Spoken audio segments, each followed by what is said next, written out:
This animation illustrates how a heat pump operates. Generally speaking, a heat pump transfers heat from the air in the room to the water in the tank with the aid of a substance called a refrigerant. As it cycles through the system, the refrigerant undergoes variations in temperature and pressure, as well as alternating between liquid and vaporous states. Let's examine the 4 stages in one complete cycle. In the beginning of a cycle, the refrigerant is in a cold, low-pressure, liquid gaseous state, flowing through tubes that are exposed to room air.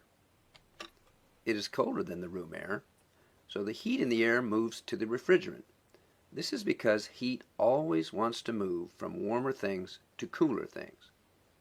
To facilitate the heat transfer, the tubes are connected to an evaporator, a heat exchanger much like a car radiator, with many fins designed to increase the absorption of heat from the warm air into the cold refrigerant.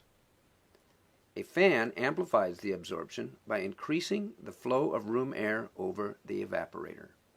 The heat added to the refrigerant causes its temperature to rise and the fluid to become a warm, low-pressure vapor. As the refrigerant changes from a liquid to gas, large amounts of energy transfer take place. Once it's passed through the evaporator, the refrigerant is a warm gas, the cold liquid having been warmed and vaporized by the room air. The refrigerant is still not hot enough to heat water, however, so that's where the compressor comes in. The compressor raises the pressure of the gas, which also raises its temperature. Once it's hot enough, the heat will flow from the refrigerant to the water. The compressor next forces the now high-temperature, high-pressure gas further along the cycle into another heat exchanger called the condenser. The condenser is in contact with the water, and the hot gas now gives up its heat to the colder water.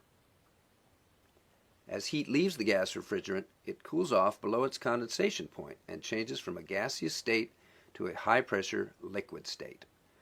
The change from gas to liquid facilitates the large transfer of heat energy to the water. Finally, the now cooler, high-pressure liquid refrigerant passes through an expansion valve. As the refrigerant passes through the valve, its pressure and temperature are greatly reduced. Now cold and in a vaporous state, the refrigerant is once again ready to absorb heat from the room air and repeat the cycle.